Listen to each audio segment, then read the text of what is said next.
Hello, I'm Arun More and welcome back to Live Study Book. Let's begin without wasting any time. हम लोग पढ़ेंगे आज geometry.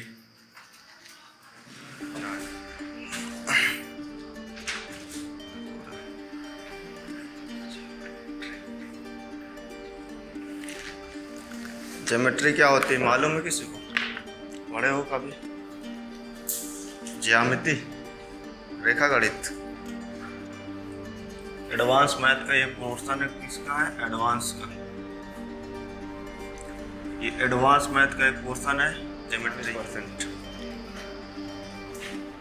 40% math में जो portion होगा किसका होगा?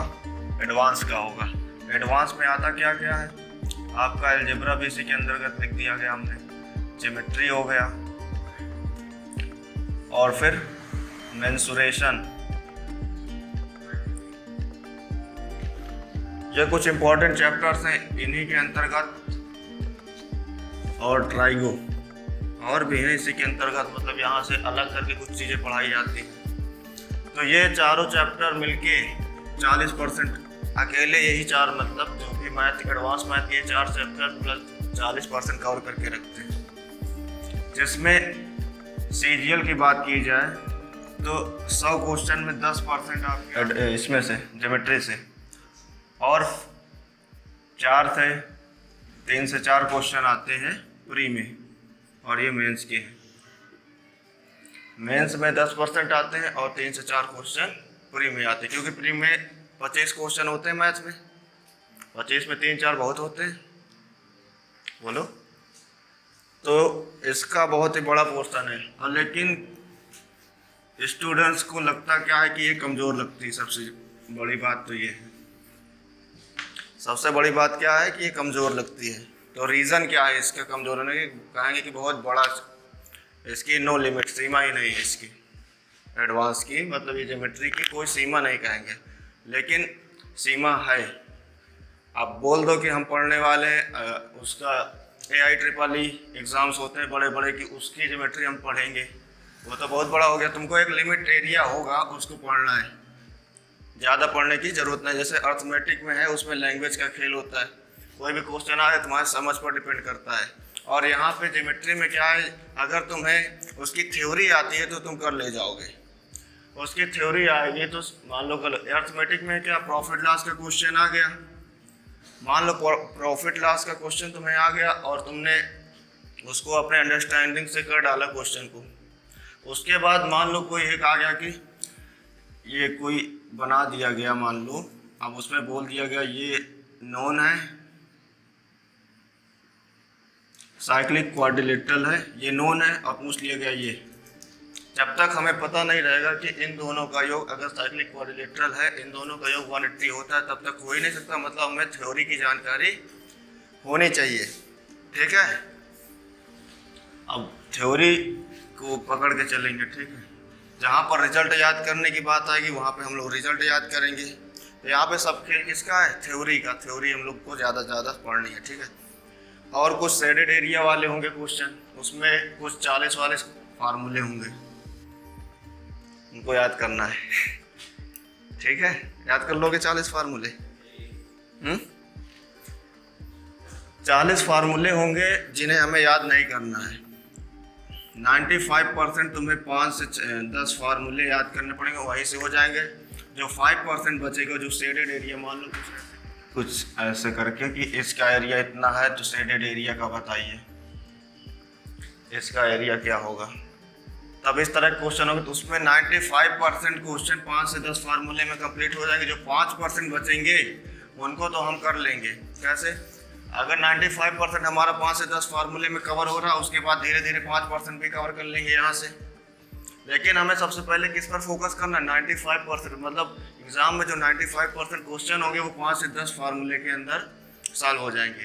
जो 5% बचेंगे, अब तुम चाहे जितना भी पढ़ लो, 4-5 किताबों से पढ़ लोगे, ये ज्योमेट्री 4-5 किताबों से पढ़ लोगे, फिर भी आप कोई ना कोई एक क्वेश्चन आ ही जाएगा जो तुमसे नहीं हो पाएगा एग्जाम में।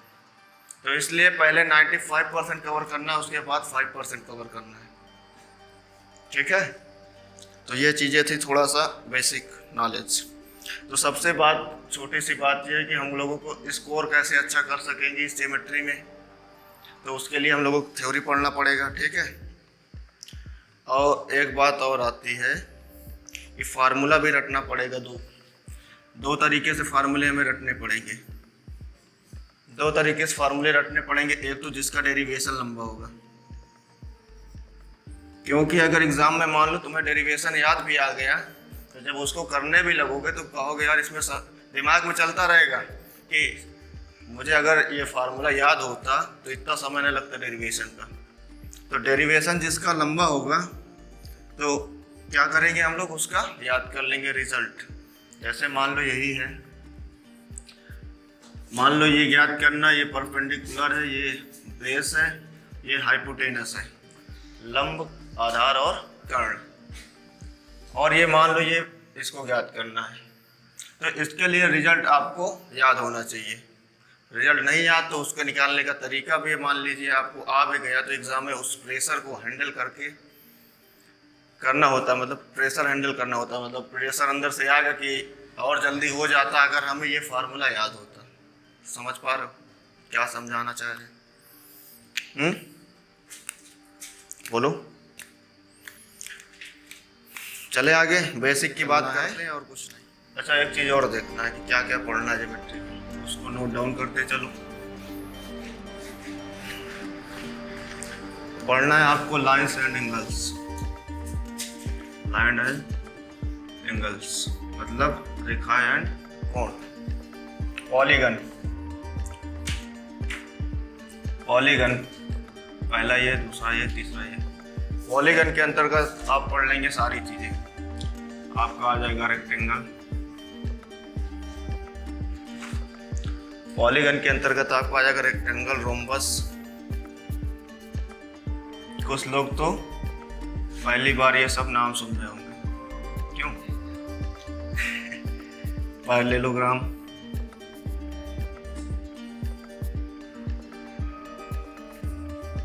सब पता चल जाएगा। लिखते चलो, ये मत समझाओ कि इनकी हिंदी पता जाए, सब आ जाएगा। क्वाड्रिलेटरल,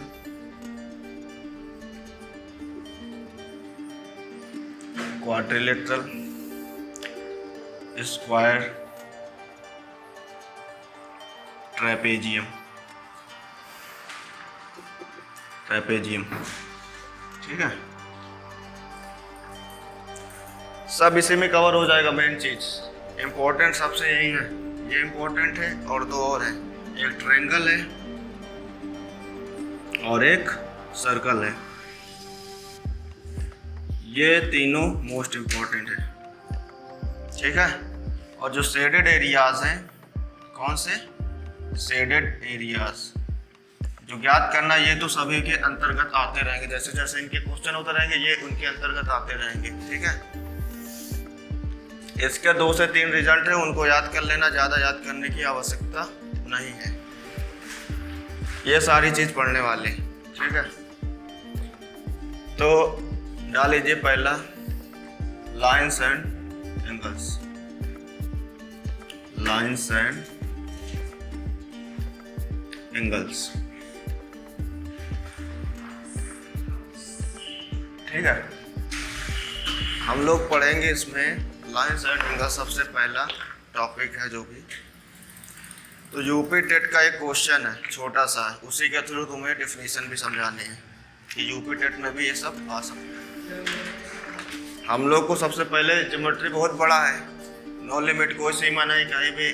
मान लो कोई फिगर है, एग्जाम में ये आता है, मान लो ये बना हुआ है और एक लाइन खींची हुई, अब तुम यहाँ से लाइन खींच दो, एक नया क्वेश्चन तैयार, फिर इधर खींच दो, एक नया क्वेश्चन तैयार। उसकी कोई सीमा नहीं है, उसकी कोई सीमा नहीं है। तो लिमिटेड पढ़ना सबसे पहले इम्पोर्टेंट को ख़त्म कर दो, उसके बाद जो बचेगा 10%, 5% उसको तो ख़त्म करते रहेंगे। ट्रायंगल किन 3 चीज़ों से बनता है? पहला है लाइन, तुम लोग बताओ सोच के, रे, और उसके बाद क्या है? Line segment, segment, line segment. ये लाइन लिखा हुआ, ये रे है और ये लाइन सेगमेंट है। और 4th नंबर है आपका all of this, all of this. तो आपको बताना है कि ट्रायंगल किन तीन चीजों से बनता है। ये यूपी टेट का क्वेश्चन है, ठीक है। बताइए आपका होगा लाइन सेगमेंट। समझो लाइन होता क्या है। लाइन होती क्या है, इसका मतलब क्या होता है। जैसे हमने ये लाइन खींच दिया इधर से इधर, लाइन ये होती है। लाइन का मतलब रेखा। ये लेफ्ट साइड भी जाया जा सकता है और राइट साइड भी जाया जा सकता है। ये जो एरो बना हुआ है, लाइन का मतलब एरो के साथ इधर भी जाया जा सकता है और इधर भी जाया जा सकता है। कहीं कहीं तुमने देखा होगा ए बी ऐसे लिखा हुआ, देखा है कि नहीं? ऐसे देखा होगा ना। तो उसका मतलब है, इसका मतलब लिखा हुआ है लाइन ए बी।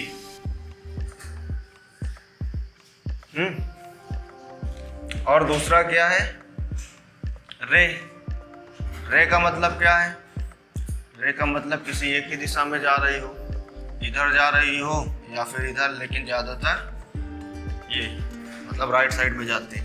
तो एक ही दिशा में जा रही तो वो क्या हो जाएगी? रे। और लाइन सेगमेंट क्या होगा? इसमें लिमिटेड है, जितना दिया होगा उतना ही होगा, ठीक है, फिक्स्ड होगा। जैसे ए बी लिखा हुआ है ऐसे, इसको ऐसे दर्शाओगे, ऐसे ऐसे। तो जो ट्रायंगल हम बनाएंगे, अगर इससे बनाओगे, लाइन से बनाओगे तो इधर उधर जा सकती है ना, लेकिन यहाँ पे कोई फिक्स होगा ट्रायंगल। अगर छोटा बनाना है तो फिक्स इतना बना लो, कोई सेंटीमीटर नाप के अपना। बड़ा बनाना, फिर इधर उधर बढ़ा नहीं सकते ना फिर ट्रायंगल के बाद। तो हमारा क्या सही होगा? फिक्स नहीं कर सकते, मतलब फिक्स है, आगे पीछे नहीं बढ़ा सकते, ठीक है। समझ में आ गया होगा, आशा करते हैं आपसे। मिटा दे, इसको लिखना भी है, ये समझाने के लिए एग्जाम्पल था, ये लिखना भी है। इसका एग्जाम्पल जैसे ये लिखा हुआ है, अगर इधर को लिखा हुआ है तो एक पॉइंट और लिख लो। ए बी सी डी किसी भी ज्योमेट्री के फिगर में लिख रहे होंगे। ए बी सी डी किसी भी ज्योमेट्री के फिगर में लिख रहे होंगे तो या तो क्लॉकवाइज या एंटी क्लॉकवाइज लिख रहे होंगे। इसका मतलब क्या है? देखो, जैसे ये ट्रायंगल लिखा हुआ है, मतलब ट्रायंगल है, ये ज्योमेट्री का पार्ट है, ज्योमेट्री में ट्रायंगल आता है। तो अगर ए बी सी लिखना, इधर से ए बी सी लिख दिए, या फिर यहाँ से इधर से ए, यहाँ पे बी और यहाँ पे सी लिख दिए। 3 में तो कोई फर्क नहीं पड़ता, 4 में फर्क पड़ने वाला है। देखो, जैसे ये मान लो क्या बना हुआ है, रेक्टेंगल, और यहाँ पे बोल दिया गया A B parallel C D, मतलब ए बी सी डी के समांतर है, और आपको ए बी सी डी इसमें लिखना है। तो आप कैसे लिखेंगे? ए बी और ये सी डी, जो कि गलत है। क्यों? क्योंकि ए बी समांतर है सी डी के, तो आपको ऐसे लिखना है, इधर से ऐसे लिखो या फिर इधर से ऐसे लिखो। समझ पा रहे हो? ए बी समांतर है सी डी के, तो ये सही होगा, ना कि वो उधर पहले जो बनाया था। उस तरह में आंसर आपका गलत आएगा जो भी पूछा जाएगा।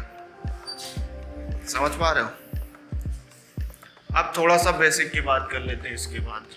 ये तो था इंफॉर्मेशन, थोड़ी सी फुटकर सी, माइनर सी। बेसिक बात ये है कि लाइन में कितने अंश का कोण बनता है? लाइन में कितने अंश का कोण बनता है? यहाँ पे मान लो कौन सा ओ पॉइंट है, तो ये कितने डिग्री का होगा? 180 डिग्री का होगा। ये स्ट्रेट लाइन बोल दोगे, स्ट्रेट लाइन या एक लाइन में क्या एंगल क्या बनेगा? 180 डिग्री का। और दूसरा पॉइंट है, इसी पर आता है कि कॉम्प्लीमेंट्री और सप्लीमेंट्री। ये स्ट्रेट लाइन सब लिखते चलो, ये सब बेसिक चीजें हैं। स्ट्रेट लाइन, और स्ट्रेट लाइन कितना होगा? 180 डिग्री। और बोल दिया जाए कॉम्प्लीमेंट्री, और सप्लीमेंट्री।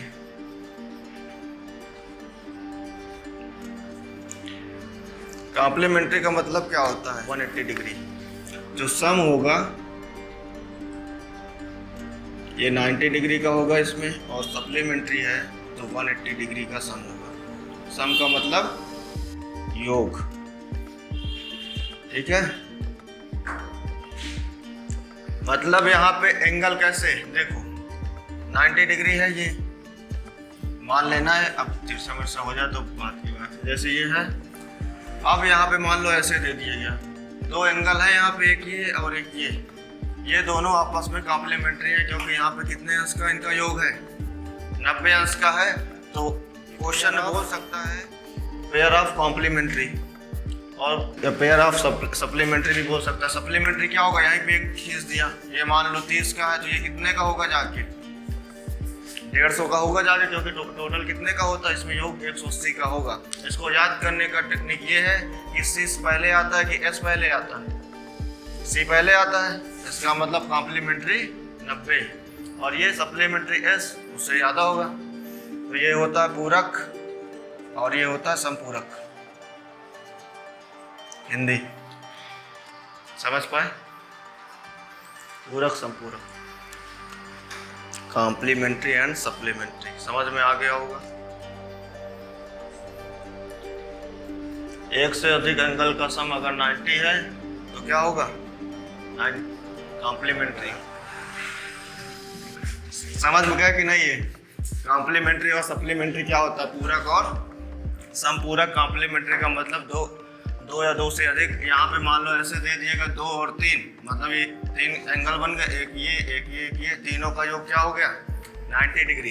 अब बोल देगा कि 3 एंगल है वो आपस में पूरक हैं, और किन्हीं दो को दे दिया कि ये 30 है, ये 40 का है, तो और तीसरा किसका होगा? 40, 30, 70, 20, 90, क्योंकि तीनों का योग कितना होगा?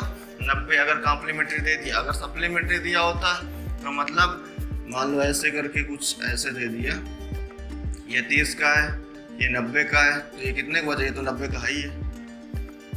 90, 180। अगर इसका पूछ लेता केवल तो ये 60 का हो जाता, क्योंकि 60, 30, 90। तो ये चीज़ समझना है। अभी कुछ ज़्यादा खास अभी बता नहीं रहे, केवल एकदम बेसिक है, ठीक है। रिफ्लेक्स एंगल डाल लिया, इसमें कुछ नहीं। देखो ये ऐसे बन गया सर्कल। जो ये एंगल है ये आपका रेडियस है, ये रेडियस है, यही आपका कितने डिग्री का होता है? 360 डिग्री का होता है ना। तो आपका यही क्या है? ये रेडियस है, मतलब त्रिज्या। इसको ऐसे भी लिखा जा सकता है। क्या हुआ? समझ में आ रहा है ना? ठीक है, नोट डाउन करते रहो ये चीजें। रिफ्लेक्स एंगल में, रिफ्लेक्स एंगल कल आपको सीट मिल जाएगी, अभी केवल बेसिक नॉलेज है, इसकी सीट विट नहीं है। अगला डाल लो वर्टिकली, वर्टिकली अपोजिट। ये इंपॉर्टेंट है, वर्टिकली अपोजिट एंगल, VOA। इसको शॉर्ट में क्या कहोगे? VOA, मतलब वर्टिकली अपोजिट एंगल। इसका हिंदी होगा सम्मुख कोण। पढ़े होगे ना हिंदी से सम्मुख कोण? सम्मुख कोण। अब इसके बारे में जानते हैं कि वर्टिकली अपोजिट एंगल होता क्या है, ये कैसे होते हैं, कैसे बनते हैं, इनका योग क्या होता है, ठीक है। जब दो लाइन किसी एक पॉइंट पर मिल रही हैं तो आमने सामने के कोण बराबर होते हैं। जब दो लाइन आपस में मिल रहे हैं, जब दो लाइन आपस में मिल रहे हैं तो आमने सामने के कोण बराबर होते हैं। समझ में आया? देख लो, दो लाइनें हैं, दो लाइन है, लाइन ऐसे ही बनती हैं। आमने सामने कोण, ये कोण मान लिया 1 है, ये 2 है, और ये 3 है, और ये 4 है। तो यहाँ पे 1 बराबर क्या होगा? एंगल 1 बराबर एंगल 2, एंगल 3 बराबर एंगल 4। क्लियर है? इनका सबका अभी क्वेश्चंस में यूज करना है, ठीक है। यहाँ पे अगर क्वेश्चन में दे दिया गया 1, मान लो यहाँ पे कोण 1 नोन है, कुछ भी दे दिया गया है, उसके बाद आपसे पूछ लिया गया कोण 3, तो आप निकाल सकते हैं कि नहीं, क्योंकि ये लाइन है, ये लाइन है कि नहीं है। इस लाइन में अगर 1 पता है तो 3 क्या होगा, लाइन का कोण कितना होता है, पूरा 180 डिग्री होता है। अभी समझाया था कि ये पूरा 180 होता है। अगर 1 पता है इतना, तो 180 से घटा दोगे तो ये 3 भी पता चल जाएगा, है ना। तो ये चीजें अगला डाल लो, ट्रांसवर्सल, ट्रांसवर्सल तिर्यक रेखा, ट्रांसवर्सल तिर्यक रेखा, तिर्यक रेखा, तिर्यक रेखा। अब तिर्यक रेखा किसे कहते हैं, दो या 3 4 जो भी हो, 2 समांतर रेखाएं हैं, उनमें कोई एक रेखा काट रही है, तो वो हमारी क्या होगी, तिर्यक रेखा होगी। तो लिख लो 2 समांतर रेखा जिनको काटने वाली रेखा को तिर्यक रेखा कहते हैं।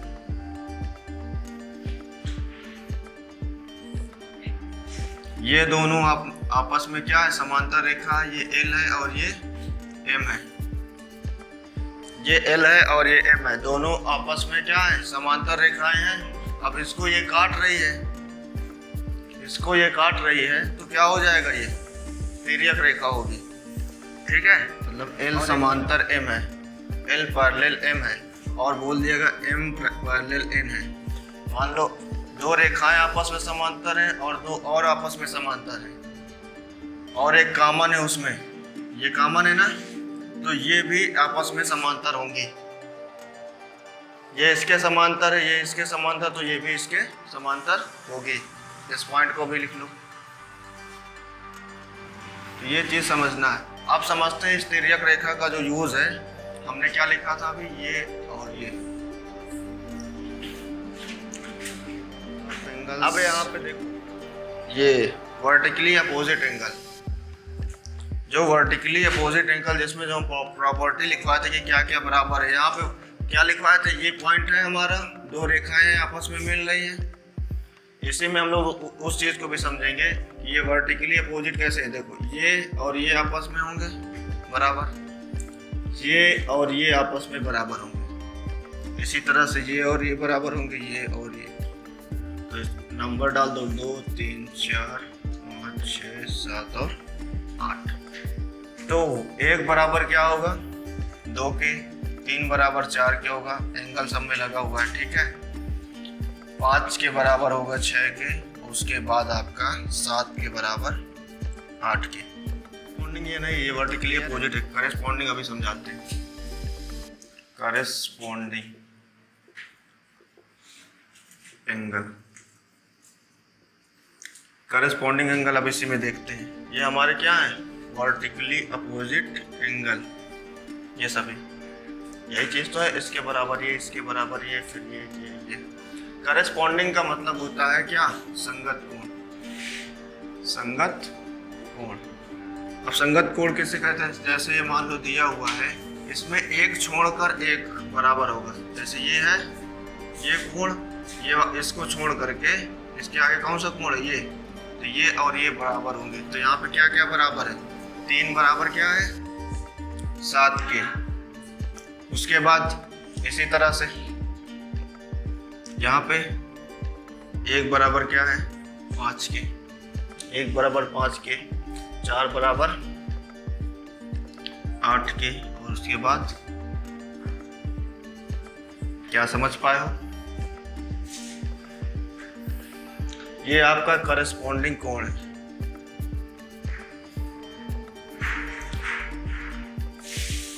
एंगल 3 बराबर होगा किसके, 1 छोड़कर 1, 1 छोड़कर 1 बराबर हो। इस तरह से उधर साइन बना लो, इधर से ऐसे ऐसे जैसे लिखते जा रहे हैं वैसे वैसे लिखते जाओ। समझ में ना आया हो तो बोल देना, क्योंकि अभी जब क्वेश्चन में अप्लाई करेंगे तब ज़्यादा समझ में आएगा, ठीक है। आगे चले, अगला डाल लो alternate angles. Alternate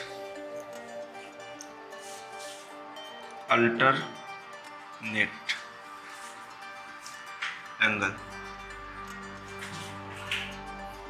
alternate angle का मतलब होता है एकांतर कोण। ये भी बराबर होंगे, इसी में समझना है। ये हमारे वर्टिकली अपोजिट एंगल है, उसके बाद ये हमारे संगत कोण है। अब देखते हैं कि अल्टरनेट एंगल क्या होते हैं। ठीक है, अल्टरनेट इंटीरियर एंगल देख लो। Alternate interior angle. पहला क्या है? अल्टरनेट इंटीरियर एंगल मतलब एकांतर कोण। अभी तक हम लोग क्या कर रहे थे? ये बराबर है, ये हमारे कैसे बराबर है? 4 और 3 ये कैसे बराबर है? वर्टिकली। इधर समझ लो, ये 4 और 3 कैसे बराबर है? 4 और 3 कैसे बराबर है? वर्टिकली अपोजिट एंगल की वजह से। और अब हम बात कर रहे हैं अल्टरनेट इंटीरियर एंगल। मतलब जो इंटीरियर का मतलब होता है अंतः, अंदर के जो कोण है वो बराबर होंगे। ये 4 बराबर हो गए किसके? इस 7 के। ये 4 बराबर होगा किसके? इस 7 के। और ये 2 बराबर होगा किसके? 5 के। तो लिख लो 4 बराबर 7 और ये 2 बराबर 5। अब इसे पे आएगा alternate exterior angle. Alternate exterior angle, यहाँ पे अल्टरनेट एक्सटीरियर एंगल। एक्सटीरियर का मतलब बाह्य। अल्टरनेट को पता है ना, एकांतर बाह्य कोण। तो यहाँ पे अब किसके बराबर होगा? ये 1 बराबर होगा किसके? इस 6 के। और ये 8 बराबर होगा इस 3 के। 1 बराबर है 6 के और 8 बराबर है 3 के। समझ पा रहे हो? बाह्य का मतलब बाहर के कोण बराबर होंगे, अंतर का मतलब ये अंदर के बराबर होंगे। बस एक चीज और समझो इसमें, जैसे मिटा दे इसको। जैसे ये दिया हुआ है, अभी तक हमने क्या लिखा था कि ये और ये बराबर है, फिर उसके बाद ये और ये बराबर है। ये और ये कब बराबर? वर्टिकली अपोजिट एंगल है, तब ये 4 और 3 बराबर है। और 1 और 6 का इससे बराबर है अल्टरनेट एक्सटीरियर एंगल की वजह से। ठीक है, और ये कैसे बराबर है? ये और ये कैसे बराबर है? ये आपके संगत कोण है, मतलब एक के बाद एक छोड़ करके करेस्पॉन्डिंग कोण है ये। ठीक है, समझ लो। इसके बाद अब इसको फिर से बनाए क्या? ये मान लो दिया हुआ है 1 2 3 4 7 6 8 और ये 5। अब समझाने का प्रयास हम ये कर रहे हैं कि ये और ये कोण 2 और कोण 7 बराबर होगा 180। एंगल 2 और एंगल 7 हमारा क्या होगा? 180 डिग्री। ये कैसे होगा?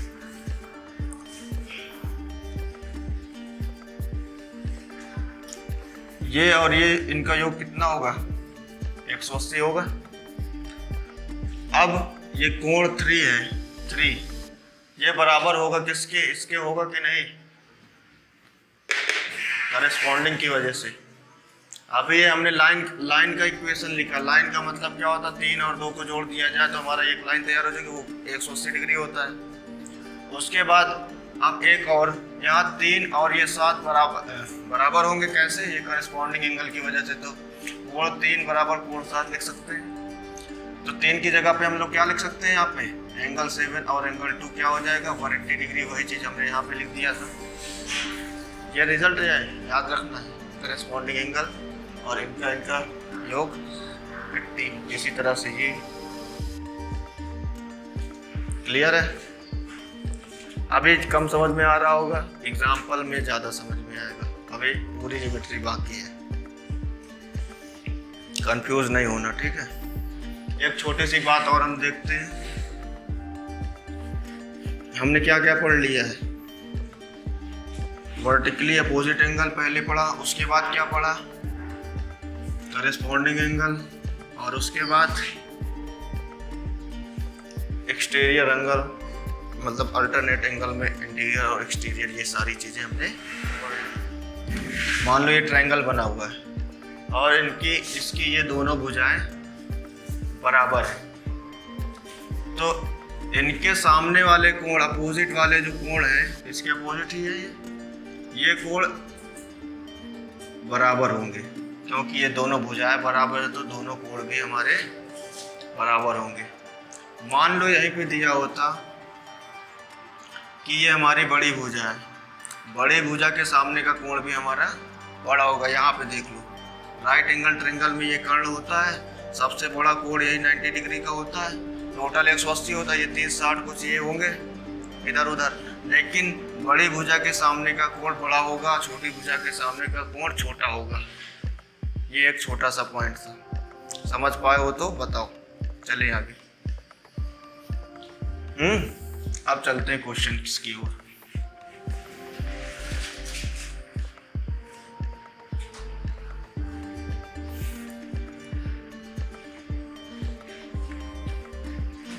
ये रहा आपका फिगर, ये हमारा 110 है।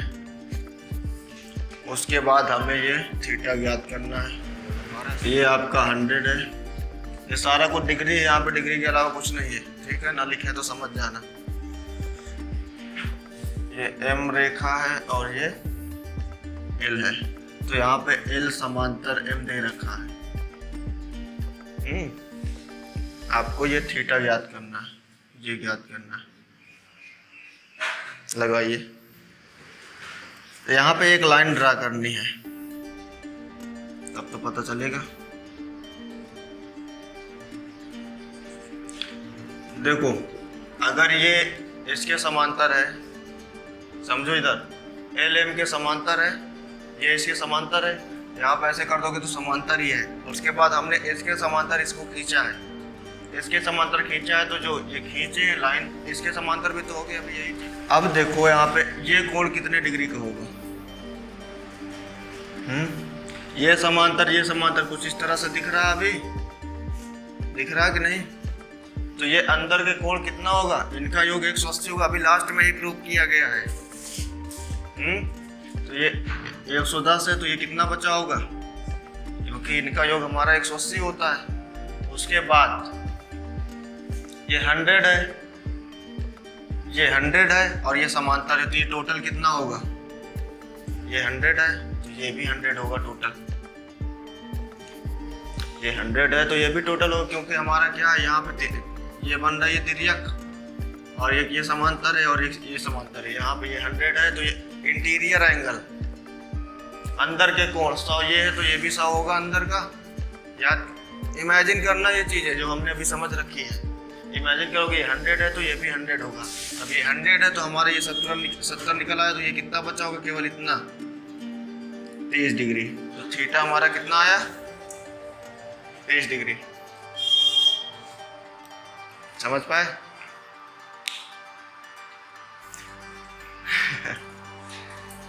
उसमें लिखना कुछ नहीं होगा, फिगर में क्या है, देखते देखते इमेजिन करते करते। अभी एक यह टेक्निक है, तुम किसी और टेक्निक से लगा सकते हो। समझ में नहीं आ रहा ना? पहले तो लिखने में परेशान थे पहले वाले क्वेश्चन। ये हमारा क्वेश्चन है, ये कितना 110 और ये 100, तो हमें ये ज्ञात करना है। तो सबसे पहले देखो, एक लाइन हम लोग ड्रा कर रहे हैं, इसके समांतर है तो इसके भी ये समांतर है, क्योंकि ये दोनों आपस में समांतर है। ये चीज़ पता चल गई। जब ये समांतर है तो हम देखो, ये तिर्यक लाइन है ये, और यहाँ पे ये एक लाइन है, ठीक है, और एक मान लो ये इधर से गई, तो ये तिर्यक लाइन है। तो 110 ये है, तो 110 हमारा कहाँ गया? यहाँ से यहाँ तक। इनका योग कितना होगा? कापी पलट के देखो, अभी अभी हमने जब प्रूफ करवाया है तो कोण 7 प्लस कोण 2 कितना लिखवाए थे वहां पे, याद करो जो जो माने थे, 180 इनका योग निकल के आया था। तो वही चीज यहाँ पे लिखा हुआ है कि इनका योग 180, लेकिन हमें 110 ये दिया, तो ये बचा कितना होगा, 70 बचा होगा।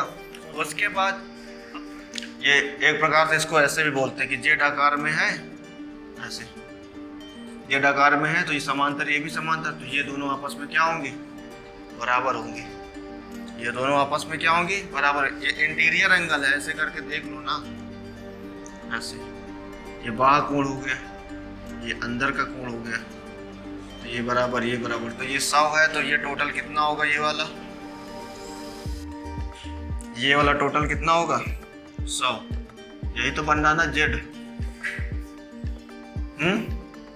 100 ये होगा तो 70 ये है, तो ये कितना बचा होगा, 30। यही ज्ञात करना था। ज्योमेट्री पहली बार कौन कौन पढ़ रहा है, सच सच बताना। और तुम पहली बार, तुम्हारा भी कक्षा 8 में नहीं थी ये?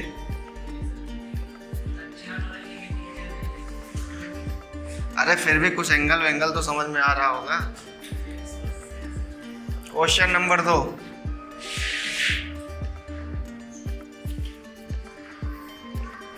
ये आपका 45 है, ये आपका 45 डिग्री है, और हमें ये ज्ञात करना है थीटा।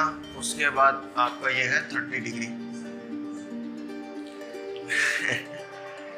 ये आपकी रेखा L है और ये M है, और क्वेश्चन में दिया हुआ L समांतर है M की।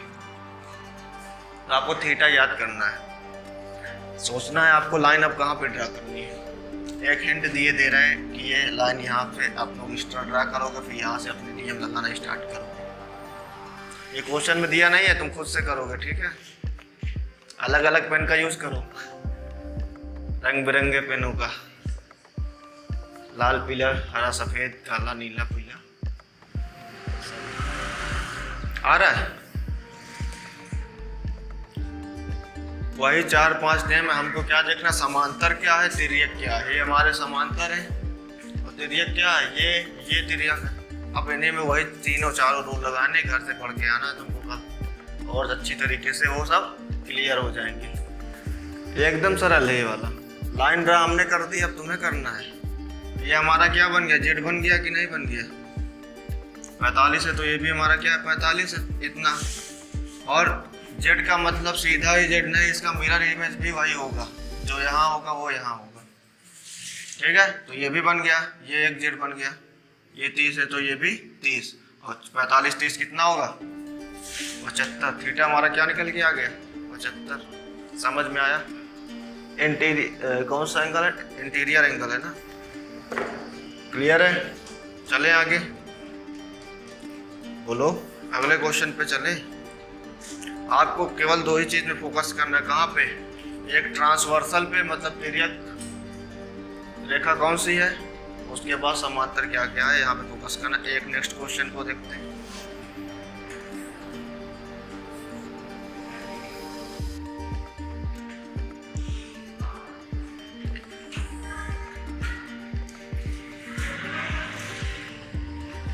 ये आपका L है, ये 100 डिग्री है, और उसके बाद दिया हुआ है ये 20 डिग्री है।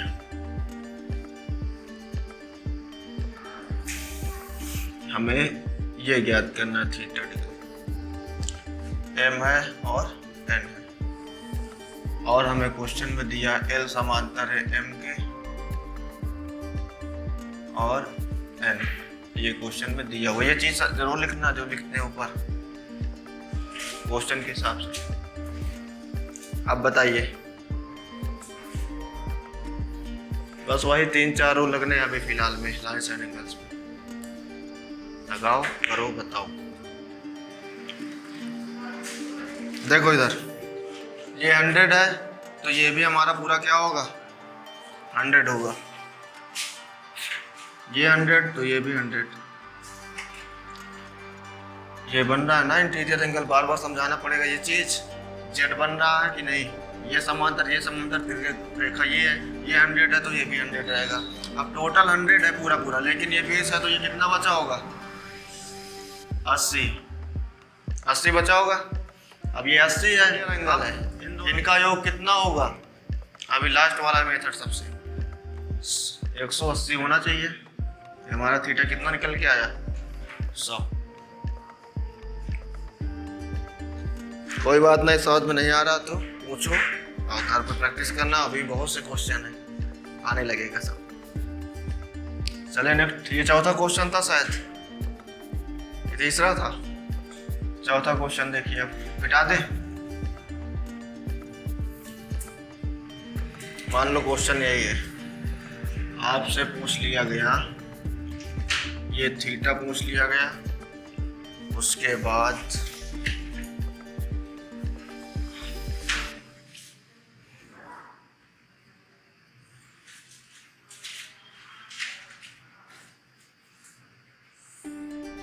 ये है, ये दिया हुआ है 110, उसके बाद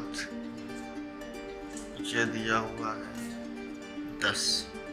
अब ज्ञात करिए, ये सब चीज वही है, एलिमेंट सब बराबर है। चौथा क्वेश्चन। अब ये मत कर देना कि यहाँ पे 110 था उस समय तो ये 100 था, अब ये 110 है तो 100 है। उसको प्रॉपर तरीके से करो, आने लगेगा। अभी एक ही दो तो क्वेश्चन हुए हैं, घबराना मत, दिमाग लगाओ, करते रहो, ठीक है। आया कुछ? आया? यस, 80 आएगा। कितना आएगा? 80। अब धीरे धीरे एक एक बच्चे का आंसर आ रहा, धीरे धीरे यहाँ पे 110 है, दिख रहा है। अब यहाँ पे लाइन खींचने की जरूरत नहीं है क्योंकि हमारा पहले से सब कुछ बन रहा है ना। यहाँ पे 110 है तो ये कितना होगा?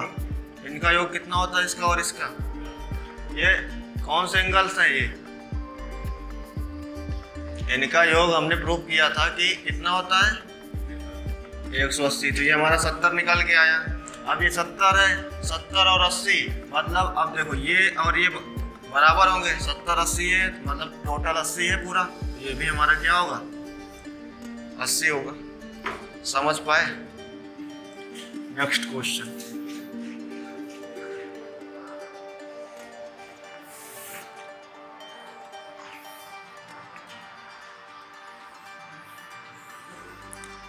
जेड बनाने की प्रैक्टिस कर लो अभी, खतरनाक जेड।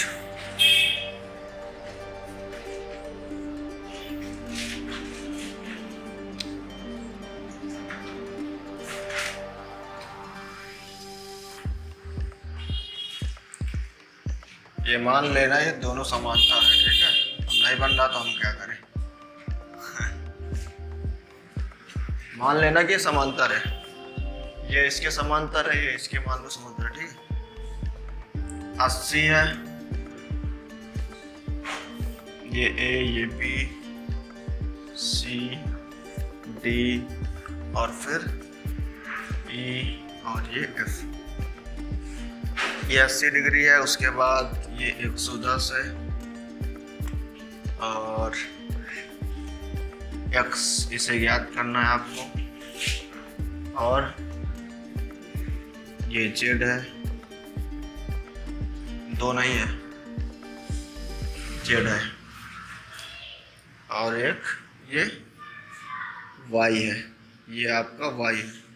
तो हमें ज्ञात करना है x plus Y plus Z, ठीक है। x plus Y plus Z ज्ञात करना। पहले x का मान ज्ञात करोगे, y का ज्ञात करोगे, z का ज्ञात, फिर तीनों को क्या कर देना है? ऐड कर देना है। तीनों को ऐड कर देना है। फिर कैसे किया जाए बताओ? आ जाना चाहिए। ये तो एक एक्स्ट्रा जोड़ दिया गया, केवल यही, ये तो सब तो सेम है। और एक चीज और लिख लो, क्वेश्चन का पार्ट है ए बी और सी डी ई एफ, ये तीनों क्या है? समांतर है आपस में। जब ये समांतर है तो ई सी एफ डी भी बराबर होती है एफ डी, ये भी समांतर। AC और F और D, ये AB CD और EF, ये और ये समांतर है। उसके बाद ये और ये समांतर, EC और FD। लगाओ इसको, चलो हम ये बता देते हैं। AB के सबसे पहले EF समांतर है किसके?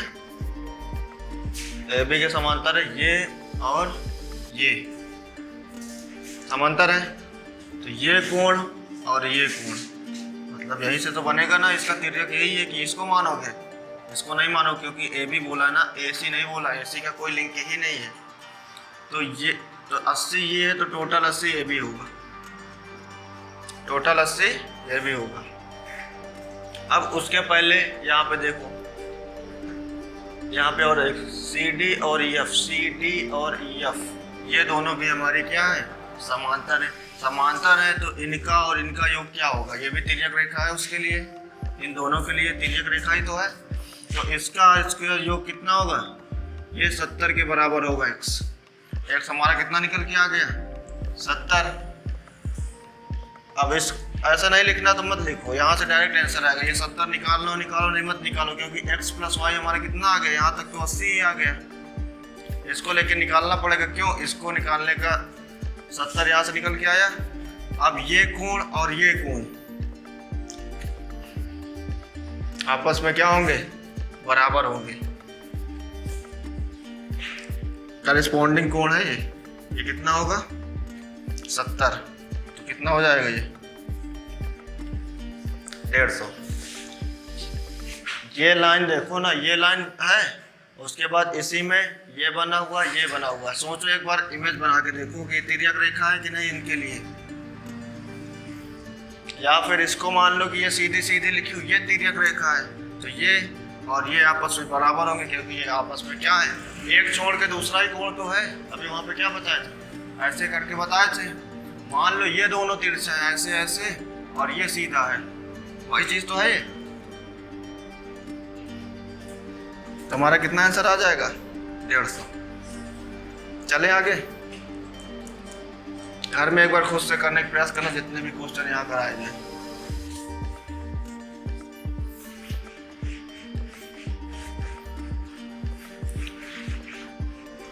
ये है ज्योमेट्री, ठीक है।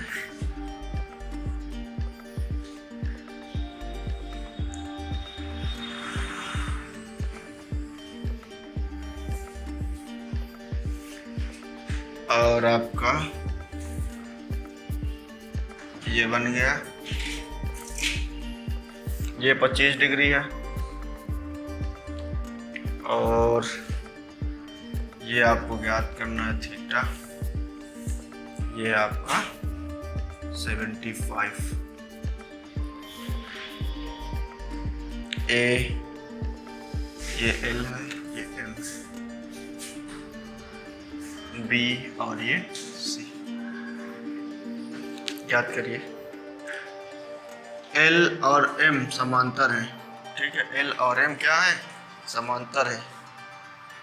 और एक पॉइंट और दिया है, AC बराबर है BC के, AC बराबर है BC के। ये 2 पॉइंट दिए हुए हैं आपको, आप याद करें। क्वेश्चन हमारा ये रहा पूरा। थीटा आपको क्या करना है? ज्ञात करना है।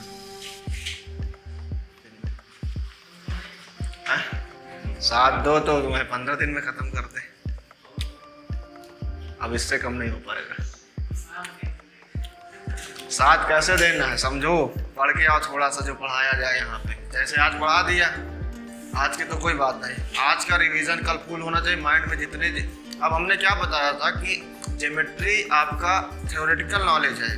मान लो तुमको हम बता रहे हैं ये और ये कोण बराबर होते हैं, इसलिए ये हो गए। अब मान लो तुम्हें ये याद ही नहीं है और तुम फिर भी बार बार पीछे पलट के देख रहे हो, इसलिए जितनी चीज़ अगर आज पढ़ा दिए वो कल याद होनी चाहिए। इस तरह से साथ देना, ये नहीं कि तुम भी आगे यहाँ पढ़ाने लगो। ठीक है, बताओ कैसे होगा।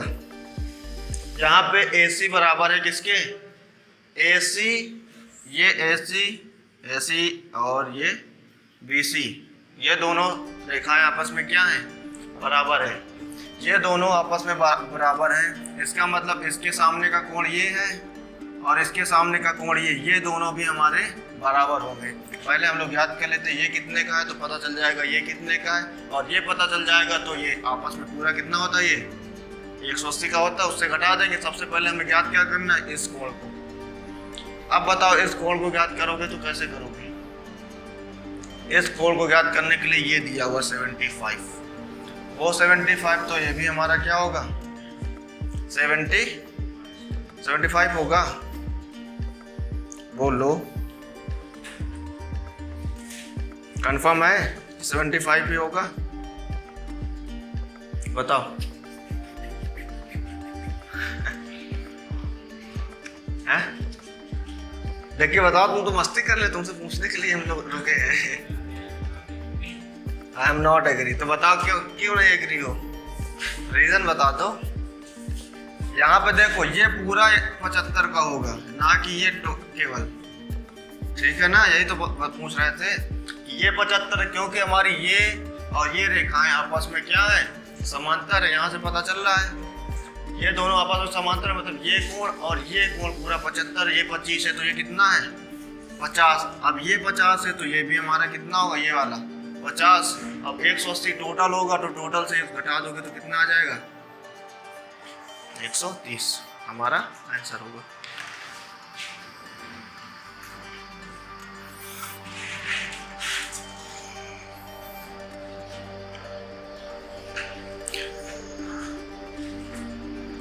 इस क्वेश्चन को करने का प्रयास करो।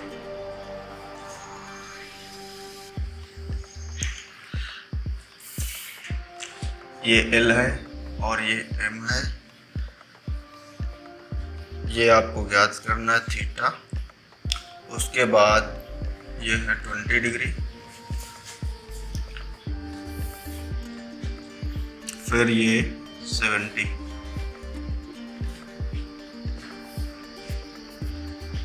क्लियर? आपको थीटा ज्ञात करना है। आज सीट छप नहीं पाई, छापने वाले थे नहीं तो नहीं छप पाई तो कल मिलेगी। इसमें केवल दो चीजें ध्यान रखनी, क्या समांतर है, क्या किसके समांतर है, दूसरा क्या है दीर्घ रेखा। ठीक है, इसमें एक चीज नहीं लिखे, L समांतर है M के, L M के समांतर है। दिख ही रहा होगा लेकिन ये दिया होगा तब जाके मानोगे, ऐसे नहीं मान लोगे। करने कई तरीके हैं, आप करने का प्रयास तो करिए। यहाँ पे देखो ये 70 है, इसको ऐसे लिखा जा सकता है, मतलब लाइन ड्रा कर दी हमने ऐसे तुम्हारे समझने की। समांतर, ये दोनों समांतर हैं आपस में, L और M समांतर है। इसको काट कौन सी रही है, ये रेखा काट रही है, तो ये 70 है तो ये भी आपका 70 होगा। कैसे? देखो यहाँ पे हमने कहा था संगत कोण में कि ये 70 है तो एक छोड़ करके दूसरा हमारा 70 होगा। संगत कोण में हमने समझाया था कल की क्लास में। अब ये 70 है तो ये एक आपकी समांतर मतलब रेखा है, तो ये कितना बचा होगा 110, क्योंकि ये एक रेखा पर कितने अंश का कोण बनेगा 180 अंश का। ये 110 का हो गया, ये 20 का होगा। और ट्रायंगल में कितने अंश का कोण होता है, पूरा अंतः कोणों का जो कितना होता है 180 अंश होता है। तो 110 और 20 130, और ये कितना बचा 50। कोई बात नहीं, अभी कोई दिक्कत नहीं। अगर नहीं आ रहा फिर दूसरा मेथड भी है, तुम अलग तरीके से भी सोच सकते हो, जैसे हम बता रहे हैं उसके अलग भी सोच सकते हो। सोचने का तरीका आ जाएगा धीरे धीरे, समझ पाए? इसका दूसरा तरीका समझ लो, तरीका नंबर 2। ये 70 है, यहाँ पे आपको ऐसे करके ये फिर ये जेड दिख रहा है, कल बताए थे। ये आपको 70 है तो ये भी आपको कितना होगा 70 डिग्री। अब ये दिया है, इसको ज्ञात करना है। अब देखो यहाँ पे 70 है तो 70 ये एक्सटर्नल कोण है, ये त्रिभुज बना हुआ है, ये यहाँ से यहाँ तक का त्रिभुज है, ये आपका एक्सटर्नल कोण है, इसका बाह्य कोण। बाह्य कोण हमारा 70 अंश का है। अब यहाँ पे ये नहीं लिखेंगे कि ये 110 है फिर ये 50। डायरेक्ट कैसे करना है आपको कि अंदर के दो सामने के कोणों का योग एक्सटर्नल एंगल के बराबर होगा। तो ये 70 है तो ये कितना होगा, 70 माइनस 20 कितना हो जाएगा, ये 50। कैसे समझो, जैसे 1, 2 और ये 3, इन कोणों का योग कितना है, और ये मान लो 4 है। ये इंटरनल एंगल है, अंतः कोण है, अंदर है, और ये एक्सटर्नल है मतलब त्रिभुज के बाहर है। तो इन कोणों का योग कितना है, 180 है पहला, और दूसरा ये है। एक लाइन पर कोण बन रहा है तो कोण 3 प्लस कोण 4 बराबर कितना हो जाएगा, 180। अब 180 बराबर है मतलब इसके बराबर में इसको रखा जा सकता है। तो 1 + 2 + 3 बराबर हो जाएगा 3 + 4। 3 से 3 कट जाएगा तो बचेगा क्या, ये देख लो, प्रूफ हो गया। ये सब याद रखना, ये डेरिवेशन एग्जाम में नहीं करना है, इतना सब टाइम नहीं रहेगा। तो याद क्या रखना है कि अंदर के जो दो कोण हैं, एक्सटर्नल कोण के सामने के जो अंदर के दो कोण हैं, उनका योग इसके बराबर होगा। 1 + 2 = 4 के है। तो इसी तरह से हमने क्या कर, 70 है, इन दोनों का योग कितना होना चाहिए, 70। 20 दिया है तो बचा कितना, 50। समझ गया दूसरा तरीका, नोट डाउन कर लो दोनों तरीके। अलग अलग फिगर बनाना, ये नहीं कि एक ही बना लो फिर कंफ्यूज हो जाओ। मिटा दे फिगर, मिटा दे। यहाँ से ये 70 से यहाँ पहुँचे, यहाँ से ये 20 और 50 हो गया फिर। और इसको लिख लो, ये डेरिवेशन। ये चीज़ याद होनी चाहिए, यहाँ पे करा दें, आगे नहीं कराएंगे।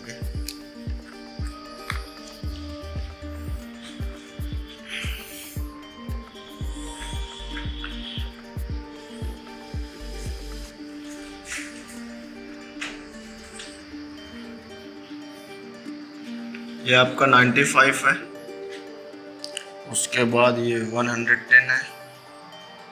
आपको ये थीटा ज्ञात करना है। ओके, ये आपका एल एम, तो एल समांतर एम है, ठीक है। ये क्वेश्चन, इसके बाद एक और क्वेश्चन है, उसके बाद हम लोग चलेंगे पॉलीगन पे।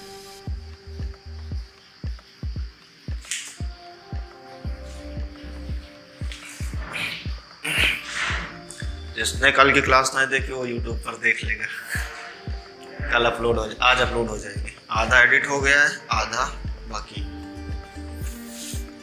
कल रात को कर रहे थे, समय लग गया, कट करते करते बेच के तुम्हारी जो बातें होती हैं उसको भी तो कट करना होता है। तो कट करते करते आधा कट हुआ, उसके बाद फिर नहीं हुआ। उस पर केवल मुद्दे की बात होगी बस, जो बातें यहाँ पे जैसे अभी ये बोल रहे हैं ये सब कट जाएंगे, केवल मुद्दे की बातें होंगी, ठीक है। देखो ये 95 कितना आंसर है, किसी का आया? नहीं आया। ये 95 है, ये भी आपका क्या हो जाएगा 95, क्योंकि करस्पॉन्डिंग एंगल है, संगत कोण है, एक के बाद छोड़ के, क्योंकि ये दोनों समांतर है, ठीक है। ये 95 हो गया। अब ये वाला कितना होगा, 110 है तो ये कितना होगा 70। अब ये है एक्सटर्नल कोण, एक्सटर्नल कोण है। अभी समझाएं कि इसका और इसका योग इसके बराबर होगा। तो 70 कितना 25 ना, 25 अंश हो जाएगा, ये बराबर होगा 25 अंश, ठीक है। ये आपका लास्ट क्वेश्चन अब लिखने वाले हैं। ये सरल बहुत है, बस एक बार समझने की देर है। जो चीज़ कल पढ़ाए हैं बस समझने की देर है।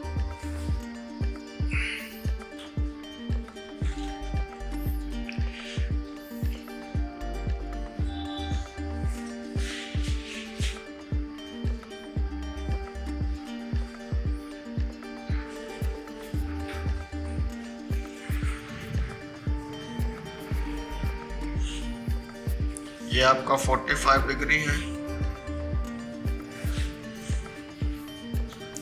ये आपका x है, ये 50 डिग्री है। ओके, और एल समांतर है एम के। क्या ये समझ में आया क्वेश्चन? एकदम सरल है। एल और एम, ये रेखा है एल और ये एम समांतर है, तो यहाँ पे देखो ये कोण 45 दिया हुआ है, यहाँ से ये जेड बन रहा है कि नहीं, ये जेड बन रहा है, ये 45 है, तो ये भी हमारा क्या होगा 45, और त्रिभुज बन गया। 50 45 कितना होगा 100 105 95, और 95 और 85 180, तो हमारा आंसर कितना आया 85। समझ में तो आ गया होगा बहुत अच्छे से। अब डाल लो अगला पॉलीगन। क्या डालना है? पॉलीगन।